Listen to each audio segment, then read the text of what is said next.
Élise avait 22 ans et venait tout juste d'être jetée à la rue. Il n'y avait plus de famille vers qui se tourner, plus de vieux amis à appeler à l'aide, plus de portes à ouvrir. Il n'y avait plus de maison, juste un vieux sac à dos en toile humide sur ses épaules et 15 € au fond de la poche de son manteau.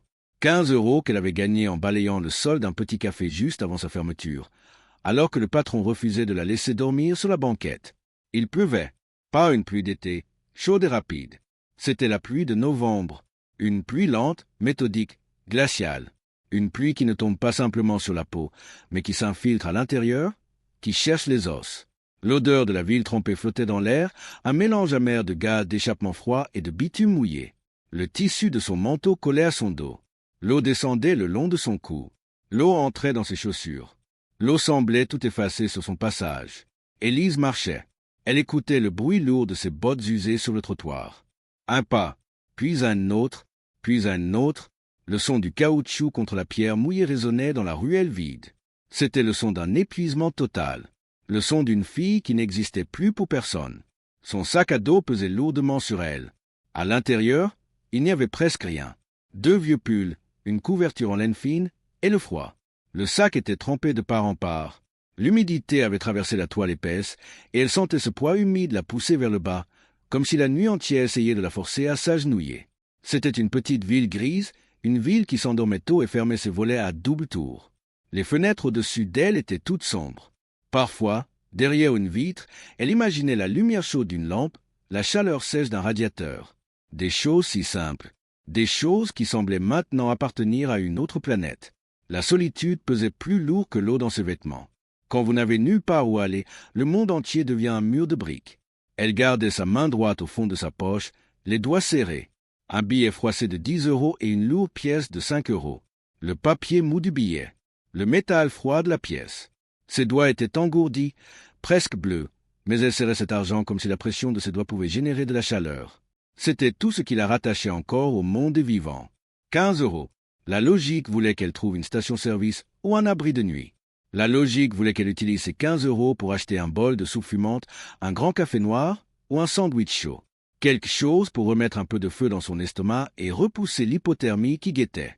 La faim était là, aiguë, tournant dans son ventre comme une lame. Mais avec ses 15 €, Élise n'allait pas acheter un repas chaud. Elle n'allait pas acheter de café. Elle allait acheter une vieille clé rouillée qui cachait un secret capable de réécrire toute sa vie. Au petit matin, la pluie de la ville s'était transformée en une brume froide, accrochée au flanc d'une montagne rugueuse. Élise avait marché pendant des heures, fuyant les trottoirs de béton pour grimper vers un petit village oublié, niché au creux d'une vallée d'altitude. L'air y était plus vif, plus pur, mais tout aussi tranchant. Elle errait au hasard des rues endormies quand elle s'est engagée dans une étroite ruelle pavée. Le bruit de ses bottes trompées sur la pierre inégale semblait soudain étouffé par la mousse grise qui poussait entre les joints. Tout au bout de cette impasse, là où l'ombre refusait de céder la place à la lumière pâle de l'aube, se tenait une façade en bois sombre. Le bâtiment était presque effondré. Le bois dégageait une odeur familière de terre mouillée et de moisissure antique. Les poutres de chêne noircies s'affaissaient sous le poids des décennies, et le toit en ardoise plongeait dangereusement vers le sol, courbé comme le dos d'un vieillard épuisé. Au-dessus de la porte, une enseigne peinte à la main, à moitié effacée par la neige et le vent, laissait deviner de faibles lettres délavées. C'était un vieil atelier de reliure. Le verre des fenêtres était si épais de poussière qu'il ressemblait à de la roche. Le lieu respirait un abandon absolu, figé dans un long sommeil ininterrompu depuis les années 60. Poussée par un instinct instinctif, une nécessité qui la dépassait, Élise a quitté la ruelle pour se diriger vers la mairie du village, une petite bâtisse carrée à la peinture écaillée.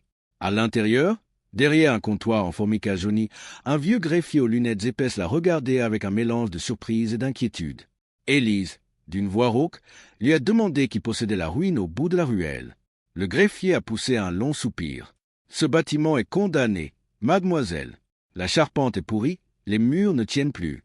Il appartient à la commune depuis des lustres, en attente d'être rasé. Il n'a littéralement aucune valeur. » Élise a plongé sa main droite dans sa poche humide. Elle en a sorti le billet froissé de 10 € et la lourde pièce de 5 €. Elle a posé ses derniers remparts contre la faim sur le comptoir rayé. « Vendez-le-moi. » Le vieil homme l'a longuement observé. Une jeune femme trompée, frissonnante, avec le vide dans les yeux, qui lui offrait l'intégralité de sa misère pour un tas d'échardes. Peut-être par compassion, Peut-être par une étrange fatigue administrative, il a ouvert un tiroir grinçant. Il a rempli un vieil acte de cession sur du papier fin, a frappé la feuille avec un tampon à l'encre bleue et a balayé les 15 €. Puis, il lui a tendu une lourde clé en fer forgé. Élise est redescendue vers la ruelle pavée. Le silence y était devenu total, comme si le monde entier retenait son souffle. Elle s'est tenue devant la façade penchée. Le métal froid de la clé avait la texture râpeuse de la pierre, tant la rouille l'avait rongée. Lentement, elle a levé le bras. Elle a glissé le vieux métal dans l'imposante serrure. La clé a résisté un instant, frottant contre le mécanisme endormi. Elle a forcé. Un déclic sourd et profond a résonné dans l'air glacé, un bruit net qui a déchiré le silence. La lourde porte en chêne a grincé en s'ouvrant, et ce qu'elle a vu à l'intérieur dans la pénombre l'a fait figer sur place. Élise resta immobile sur le pas de la porte. L'air de l'atelier l'a frappé au visage. Ce n'était pas l'air vif et tranchant de la montagne. C'était un air épais, immobile, un air qui avait été capturé et enfermé là pendant toute une vie. L'air d'un sanctuaire oublié. Elle a poussé la porte pour la refermer derrière elle. Le grincement du chêne a cessé. Le bruit du vent froid a disparu. Le silence de la pièce a enveloppé ses épaules trompées. Un silence lourd et absolu, le genre de silence qui vous force à ralentir votre propre respiration. Dans l'obscurité de la pièce, les odeurs parlaient avant les formes. Élise a fermé les yeux un instant et a respiré. Elle a senti l'odeur sèche, presque minérale, de la poussière. Elle a senti l'odeur douceâtre, âcre et organique de la vieille colle animale, figée au fond de pots en fer rouillé.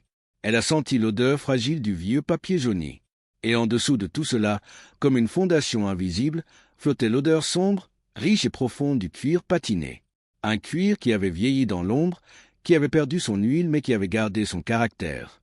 Une lumière grise et fatiguée filtrait par l'unique fenêtre de la pièce. La vitre était recouverte d'un demi-siècle de saleté, transformant le matin blanc en un voile terne. Dans ce faisceau pâle, des milliers de grains de poussière dansaient lentement, suspendus dans le temps, dérangés pour la première fois depuis des décennies par le souffle d'une fille de 22 ans. Au centre de la pièce trônait le cœur de l'atelier. Une presse à relier, massive, entièrement faite de fonte noire.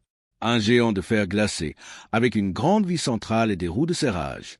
La presse tenait là, immobile, silencieuse, construite pour écraser, pour lisser et pour unir, attendant qu'on lui donne un but. Élise a fait un pas. Le plancher de bois n'a pas craqué. Il était recouvert d'une fine couche protectrice de sciure noire et de poussière de cuir. Contre le mur de briques se trouvait l'établi. Une longue et lourde table en chêne massif, creusée par l'usure, tachée par l'encre, marquée par des milliers de passages de lame. Et sur cet établi, l'ordre rayait encore. Le temps n'avait rien effacé de l'intention du maître. Élise a avancé lentement, ses yeux balayant le bois. Elle a vu le plioir en os, lisse et jauni par la sueur d'une main disparue. Elle a vu le lourd marteau à endosser, posé sur le côté.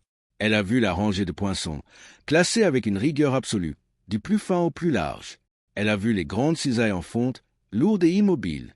Elle a vu les aiguilles courbes, toujours soigneusement plantées dans un petit morceau de liège sec. Elle a vu les bobines de fil de lin recouvertes d'un manteau gris. Rien n'avait été jeté, rien n'avait été bousculé. Chaque outil racontait le même geste, la même habitude, la même journée de travail brutalement interrompue. Elle a continué d'avancer le long de la table, son doigt frôlant presque le bois froid. L'établi s'enfonçait dans la partie la plus sombre de la pièce, loin de la fenêtre. Et là, protégé du regard, au fond de l'établi, sous une épaisse toile grise, il y avait une boîte en bois fermée par un loquet, et la poussière autour montrait que personne ne l'avait touchée depuis 60 ans. Élise a tendu une main tremblante vers la toile grise. Ses doigts, encore engourdis par le froid de la rue, ont saisi le tissu rêche. Elle a tiré lentement. Un nuage de poussière fine s'est élevé dans l'air immobile, dansant dans le maigre rayon de lumière grise. En dessous, la boîte en bois de noyer est apparue, sombre et lisse. Le petit loquet de laiton était noirci par l'oxydation. Élise a posé son pouce dessus. Elle a poussé. Le métal a cédé avec un petit clic net et sec. Elle a soulevé le couvercle. L'odeur qui s'en est échappée était différente de celle du reste de l'atelier. C'était une odeur préservée, intime et concentrée. L'odeur d'un travail précieux. À l'intérieur, rangée avec une précision absolue, se trouvait la trousse personnelle du maître. Ce n'étaient pas les outils lourds et partagés de l'établi. C'étaient les outils de l'âme. Un plioir en os d'une blancheur presque pure. Un jeu de très fines aiguilles en acier brillant. Un poinçon aux manches de bois de rose, poli par la chaleur de la paume d'une main disparue.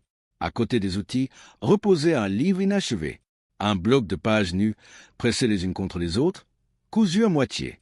Le dos était exposé, vulnérable. Les fils de l'un pendaient, figés au milieu d'un geste, attendant depuis 60 ans que la main revienne terminer le nain. Et sous ce livre inachevé, il y avait un journal. Un épais carnet relié en cuir noir, lourd et silencieux. Élise l'a pris à deux mains. Le cuir était doux, presque chaud. Elle a ouvert la couverture.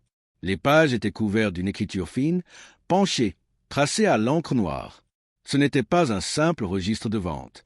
C'était la biographie silencieuse de chaque livre sauvé dans cette pièce.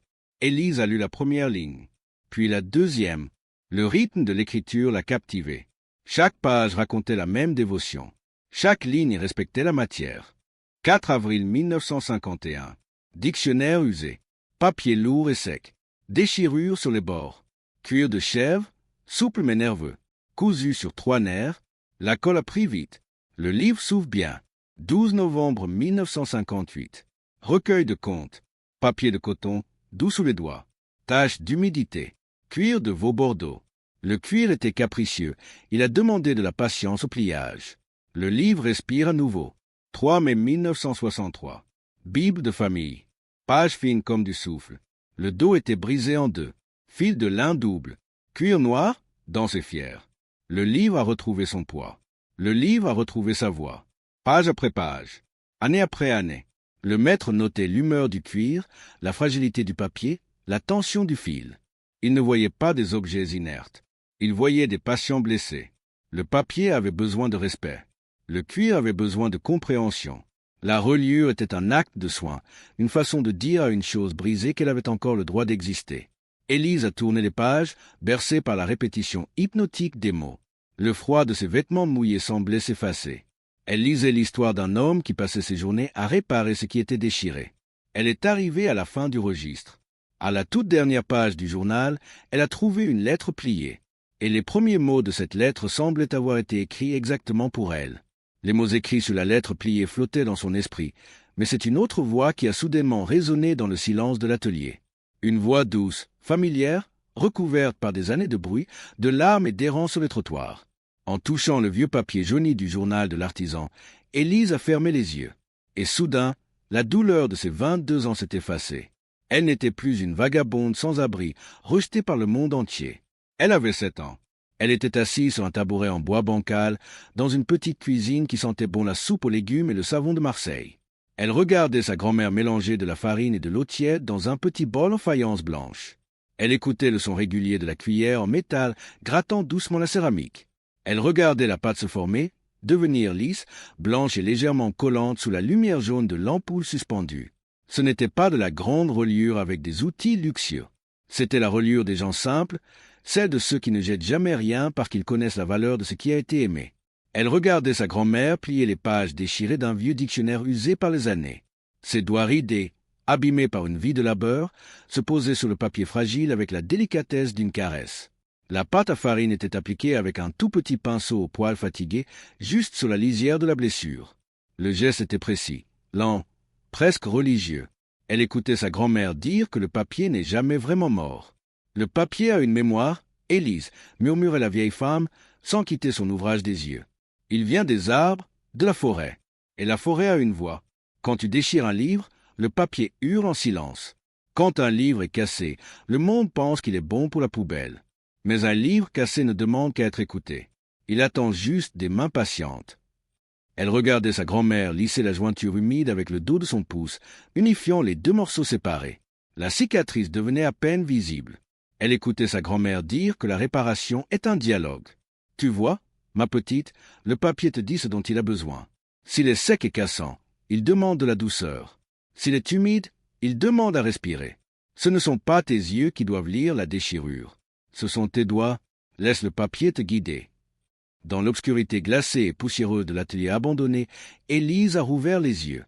Elle a baissé le regard vers ses propres mains, posées sur l'établi. Elles étaient rouges de froid, salies par les trottoirs, meurtries par des semaines de survie. Mais c'étaient les mêmes mains.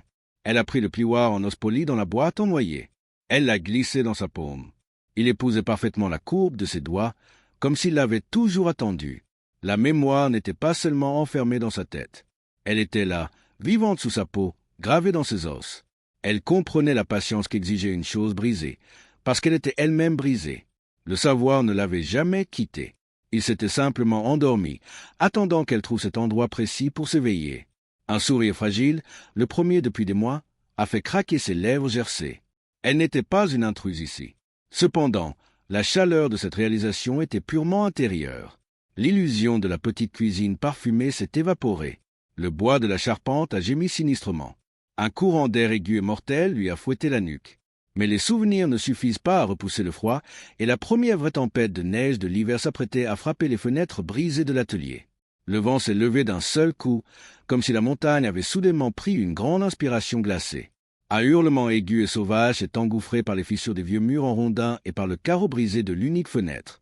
La tempête de neige était là, brutale, aveugle et précoce. À l'intérieur de l'atelier, la température a chuté en quelques secondes. Élise tremblait de tout son corps. Ses vêtements, encore gorgés de l'eau grise de la ville, se figeaient sur sa peau. La survie n'était plus une question vague ou une inquiétude pour la semaine suivante. C'était l'urgence stricte et violente de la minute présente. Le froid n'était pas qu'une sensation, c'était une morsure. Soudain, 3 coups lourds, sourds, ont frappé la porte en chaîne. Élise a sursauté, le cœur battant à tout rompre. Elle a marché avec raideur jusqu'à l'entrée et a tiré le lourd battant.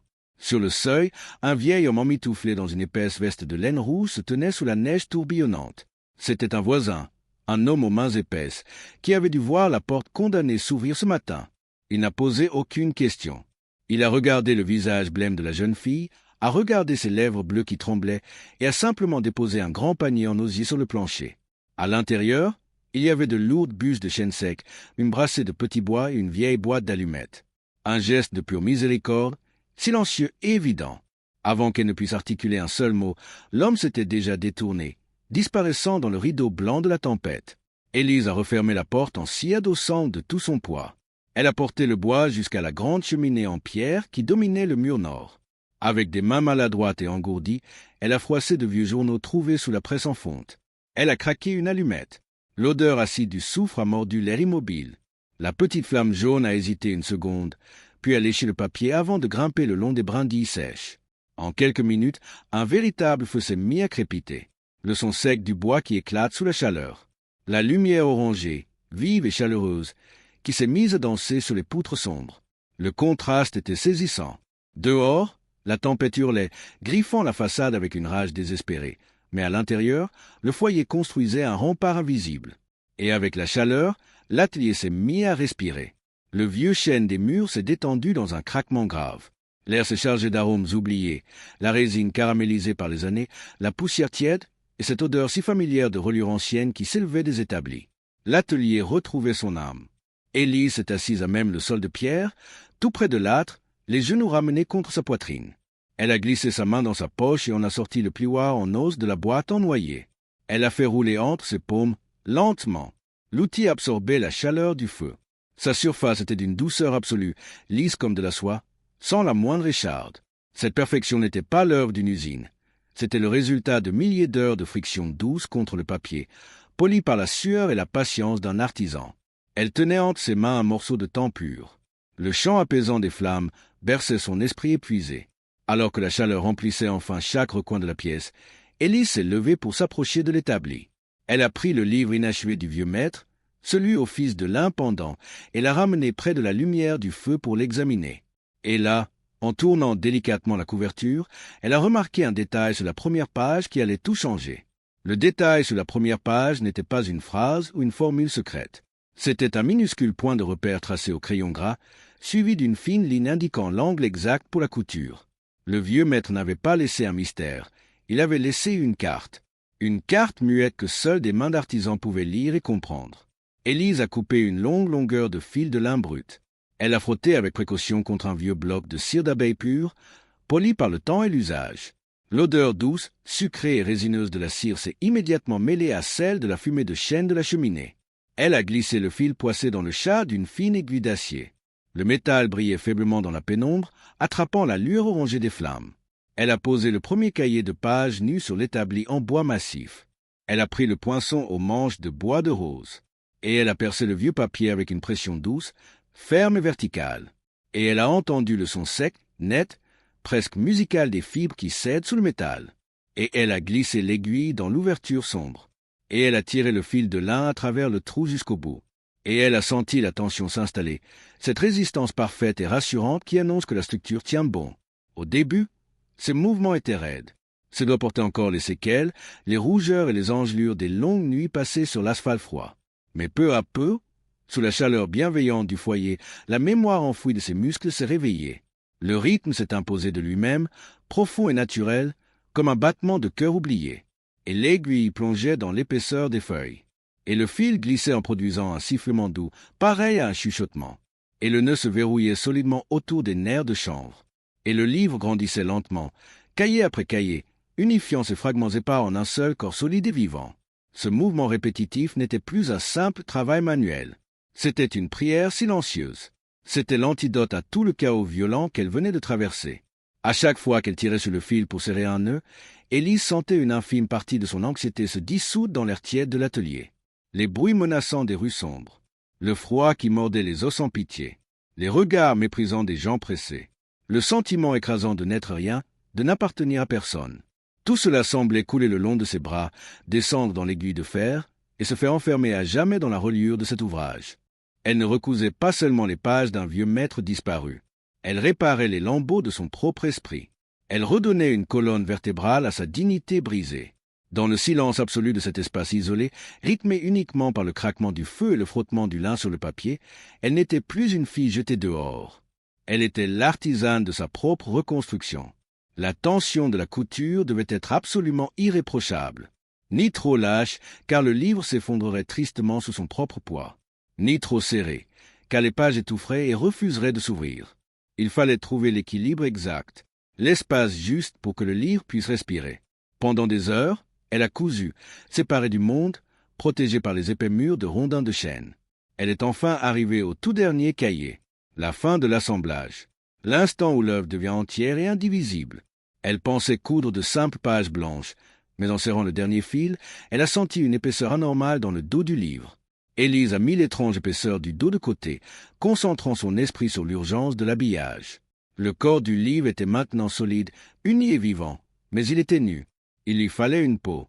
Elle s'est levée et a marché vers les étagères sombres du fond de la pièce, là où de lourds rouleaux reposaient sous une épaisse couche de poussière. Ses doigts ont effleuré les textures jusqu'à s'arrêter sur un morceau de cuir de chèvre noire, ancien, mais d'une souplesse miraculeuse. Elle a ramené la peau près de l'âtre. La chaleur rayonnante des braises a immédiatement réveillé la matière endormie. L'odeur du cuir chaud s'est élevée, riche, profonde et animale. C'était l'odeur d'un bouclier intemporel. Avec un couteau affûté comme un rasoir, elle a paré les bords, amincissant le cuir jusqu'à ce qu'il soit aussi fin qu'une feuille de papier, prêt à se plier sans la moindre résistance. Elle a ensuite fait chauffer la vieille colle au bain-marie sur les pierres chaudes de la cheminée.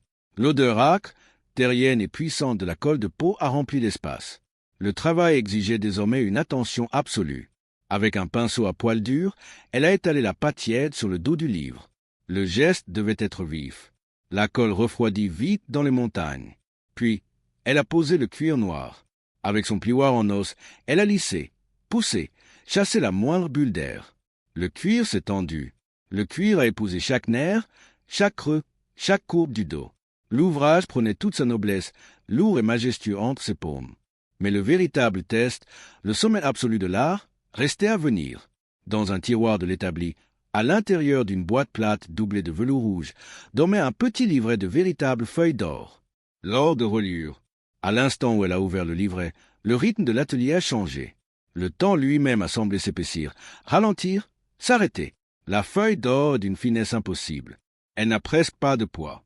Une expiration un peu forte, un simple soupir, un mouvement brusque du poignet, et la feuille se déchire, s'envole, se volatilise en une poussière scintillante et à jamais perdue. L'air de la pièce devenait soudainement son plus grand ennemi. Élise a retenu son souffle. Le silence est refermé sur elle.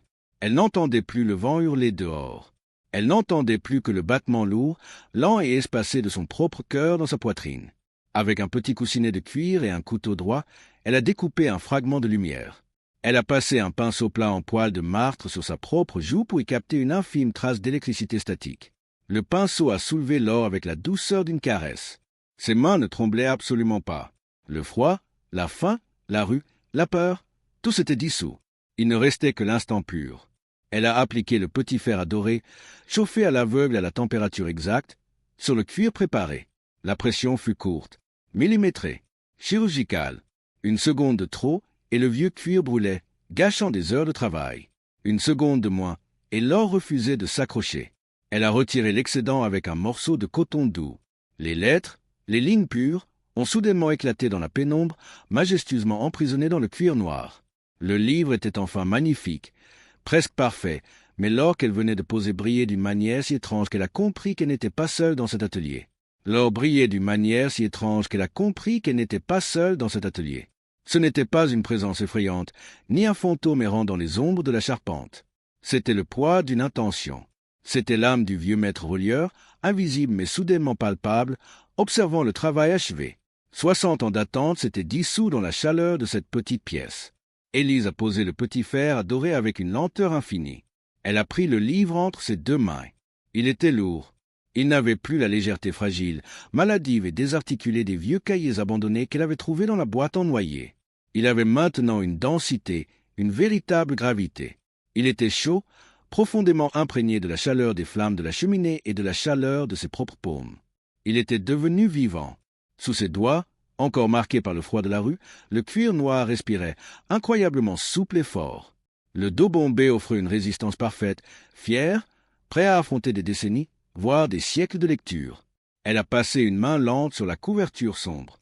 Elle a senti la légère dépression des lettres dorées incrustées dans la peau. Elle avait respecté la matière du début à la fin. Elle avait écouté la voix sèche du vieux papier. Elle avait compris l'exigence de la colle animale. Elle avait honoré la noblesse du cuir. Rien n'avait été forcé. Rien n'avait été bousculé. Lentement, avec une révérence presque solennelle, Élise a refermé le livre. Le son sec, plein et définitif de la couverture qui claque a résonné dans l'atelier. Clac, ce n'était pas un bruit violent, mais dans cet espace qui avait oublié le mouvement, il a eu l'effet d'un coup de tonnerre. Le son a voyagé. Il a rebondi contre le bois noirci de la lourde presse en fonte. Il a glissé le long de l'établi en chêne massif. Il a grimpé vers les poutres massives du plafond, chassant la poussière immobile. Ce simple claquement de pages venait de briser 60 années d'un silence ininterrompu. L'atelier n'était plus un tombeau oublié sous la neige. Il était redevenu un lieu de création. Élise a fermé les yeux. Une vague de paix, vaste, blanche et profonde comme les vallées environnantes, l'a submergée. Le triomphe qu'elle ressentait n'était pas bruyant. C'était un triomphe silencieux, infiniment calme, ancré dans l'immobilité absolue des montagnes de pierre qui encerclaient le village.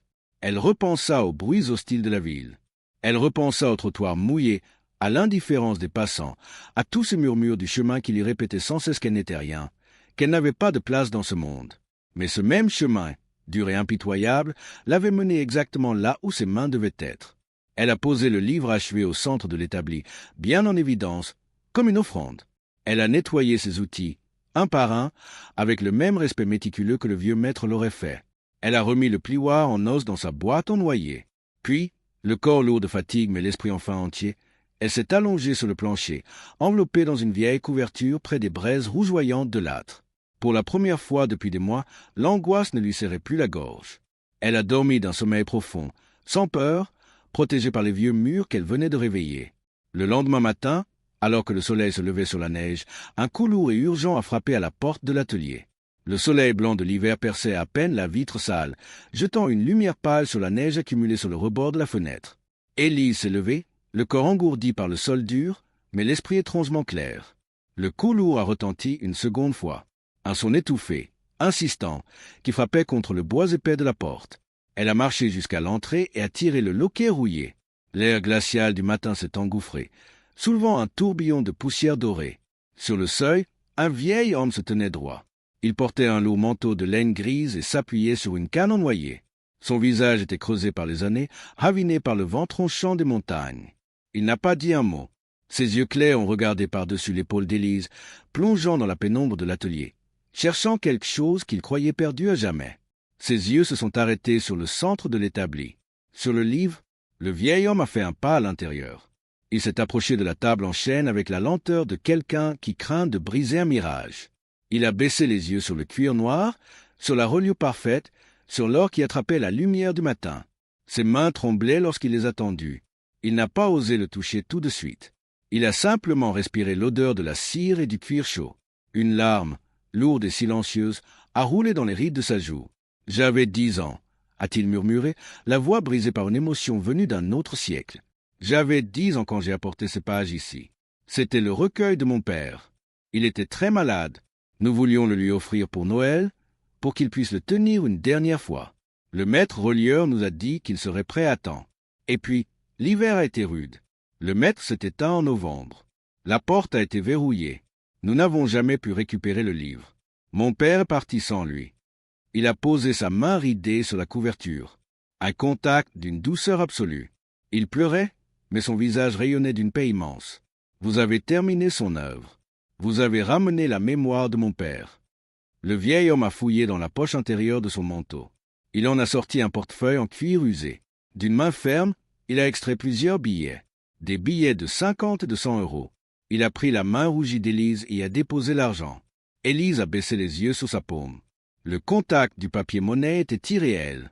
Ce n'étaient pas les pièces froides, poisseuses et sales jetées par pitié dans un gobelet en carton. C'était le papier craquant et ferme de la dignité. Elle sentait l'épaisseur des billets, l'odeur de l'encre fraîche et du coton. Ce contact signifiait la fin de la faim. Cela signifiait des sacs de farine, de la soupe chaude, du vrai pain, du bois pour le feu. Cela signifiait qu'elle ne mourrait pas gelée sous un pont de la ville. La pauvreté, cette bête noire qui lui broyait les os depuis des mois, venait de relâcher sa mâchoire. Le soulagement était si violent, si absolu, qu'il lui a coupé le souffle. L'homme a pris le livre avec la révérence qu'on accorde à un objet sacré. Il l'a serré contre sa poitrine, le protégeant du monde extérieur. L'homme l'a remercié d'un lent mouvement de tête et s'est tourné pour partir. Le bruit de sa canne sur le plancher a marqué ses pas. Mais avant de franchir la porte, il s'est arrêté, il lui a posé une question qui allait définir le reste de sa vie.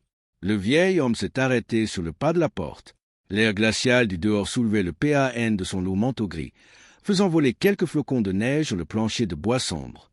Il a tourné légèrement la tête, ses yeux clairs fixant Élise avec une curiosité nouvelle, teintée d'un profond respect. « Ce vieil endroit, il a dormi si longtemps », a-t-il dit d'une voix grave qui se mêlait au chant du vent d'hiver. L'enseigne au-dessus de la porte a été effacée par les tempêtes il y a des dizaines d'années. Comment s'appelle-t-il? Maintenant, votre atelier. Élise n'a pas répondu tout de suite. La question est restée suspendue dans la tiède de la pièce, flottant avec la poussière dorée et l'odeur familière de la cire d'abeille. Elle a baissé les yeux vers ses propres mains. Ses mains rougies qui avaient supplié dans les rues, ses mains qui avaient gelé sous les ponts de la ville, et ses mains qui, guidées par une force ancienne, venaient de ressusciter un morceau de passé. Elle a repensé à son propre voyage, à ces longs mois d'errance dans le froid mordant, où chaque pas sur le bitume mouillé semblait l'enfoncer un peu plus dans le silence. Dans la rue, le monde cesse de vous parler. Vous devenez une ombre invisible et muette. Le vent hurle, la pluie frappe, mais personne n'écoute. Pourtant, tout au long de cette route cruelle, quelque chose l'avait accompagnée. Un écho persistant. Elle a repensé aux leçons de sa grand-mère, au son régulier de la cuillère grattant le bol de porcelaine et à la lumière jaune de la petite cuisine. Le papier a une mémoire. Le papier a une voix. Un livre cassé ne demande qu'à être écouté. Soudain, tout prenait un sens d'une limpidité absolue. Le chemin rocailleux, brutal et solitaire qu'il avait presque tué était le même chemin qui l'avait conduite jusqu'à cette lourde porte en chêne. Elle a regardé l'établi vide, prêt à accueillir de nouvelles histoires. Elle a compris que son métier n'était pas simplement de coller du cuir sur du carton. Son métier était d'écouter. Chaque page froissée par l'usure, chaque dos brisé par l'abandon, chaque mot menacé par la moisissure contenait une vie. Les murmures de ceux qui avaient écrit, les murmures de ceux qui avaient lu, les murmures de ceux qui avaient pleuré sur ces pages. En recousant le papier, elle sauvait ces voix silencieuses. Chaque livre réparé était un murmure sauvé du silence absolu de l'oubli. Un sourire doux, le premier vrai sourire à atteindre ses yeux depuis des années, a éclairé son visage fatigué. La tristesse n'avait pas disparu, mais elle s'était transformée en une force tranquille et lumineuse. Elle a relevé la tête, a croisé le regard bleu du vieil homme, et sa voix a résonné, claire et apaisée. Murmure du chemin. Le vieil homme a fermé les yeux un instant. Il a hoché la tête lentement. Murmure du chemin, a-t-il répété doucement. C'est un beau nom. Les chemins ont tant de choses à dire pour ceux qui ont la patience de s'arrêter et d'écouter. Il a ajusté son chapeau, a serré le livre noir contre son cœur pour le protéger du froid et s'est éloigné dans la neige immaculée. Élise a refermé la porte. La chaleur de la cheminée l'a enveloppé. L'atelier avait maintenant un nom, un but et une âme, mais la plus belle récompense d'Élise ne se trouvait ni dans l'argent ni dans les livres. Il pleuvait à nouveau sur les montagnes. Une pluie d'hiver lourde, dense, glaciale, qui fouettait les ardoises du toit et glissait le long des carreaux de la petite fenêtre. Mais cette fois, la tempête hurlait à l'extérieur. À l'intérieur, Élise était assise sur le plancher de bois, tout près de l'âtre de la grande cheminée en pierre. Le feu de chêne crépitait d'une voix grave et régulière, projetant des ombres douces et dansantes sur les lourdes poutres du plafond. Elle n'avait plus froid. Le vent glacé ne cherchait plus ses os. L'odeur amère du bitume mouillé, des pots d'échappement et de la peur avait été chassée à tout jamais. À sa place, l'air était saturé par le parfum riche et profond du cuir chaud, de la cire d'abeille fondue et de la poussière apaisée des vieux livres. Elle a regardé ses mains, détendues, baignées par la lueur orangée des flammes. Ces mêmes mains qui, il n'y a pas si longtemps, serraient désespérément un billet froissé de 10 € et une lourde pièce de 5 € au fond d'une poche gorgée d'eau. 15 €. Le monde lui disait d'acheter un bol de soupe éphémère. Elle avait choisi d'acheter une clé rouillée, et cette clé avait ouvert bien plus qu'une lourde porte en chêne condamnée. Elle avait ouvert la porte d'une nouvelle vie. Élise n'était plus cette fille jetée dehors, écrasée par le poids d'un sac en toile humide et par l'indifférence cruelle des passants. Elle était la gardienne de cet espace sacré. Elle était l'artisane de murmures du chemin. Le travail manuel et silencieux l'avait sauvée. La simplicité absolue, la vérité pure des gestes anciens avaient agi comme un remède. Le fil de lin qui transperce le vieux papier. Le plioir en os qui caresse et lisse le cuir noir. La pression calme, forte et patiente de la presse en faute. En réparant ce qui était déchiré, en recousant patiemment ce qui menaçait de tomber en poussière, elle avait, jour après jour, recousu sa propre âme. Le silence de l'atelier n'était plus le silence effrayant d'un bâtiment mort. C'était un silence plein, un silence vivant, peuplé d'histoires sauvées, de voix retrouvées et de promesses tenues. C'était la paix, une paix immense et majestueuse, solidement enracinée dans la terre de la montagne, capable de résister à tous les hivers. C'est la grande leçon que nous murmurent les choses brisées. Quand le monde nous rejette, quand la pluie nous glace le dos et que nous pensons n'être plus rien, nous oublions le pouvoir de la patience. Nous croyons qu'il faut être parfait pour exister. Mais la véritable force ne consiste pas à jeter ce qui est abîmé. La véritable beauté n'est quand on s'assoit, qu'on écoute la matière et qu'on laisse nos mains lier doucement les lambeaux du passé pour en construire un avenir. La nuit s'effaçait. Une nouvelle aube, blanche et silencieuse, se levait doucement sur la vallée enneigée. Élise s'est levée. Elle a marché vers l'établi baigné par la première lumière du jour. Elle a posé un nouveau bloc de pages fatiguées sur le bois massif. L'aiguille d'acier l'attendait, prête à relier un nouveau chapitre. Elle avait enfin trouvé sa place. Si cette histoire a réveillé quelque chose en vous, abonnez-vous à Murmure du chemin. Dites-nous dans les commentaires, quel vieux rêve attend d'être réparé par vos mains? Merci d'avoir marché avec nous et à bientôt sur le chemin.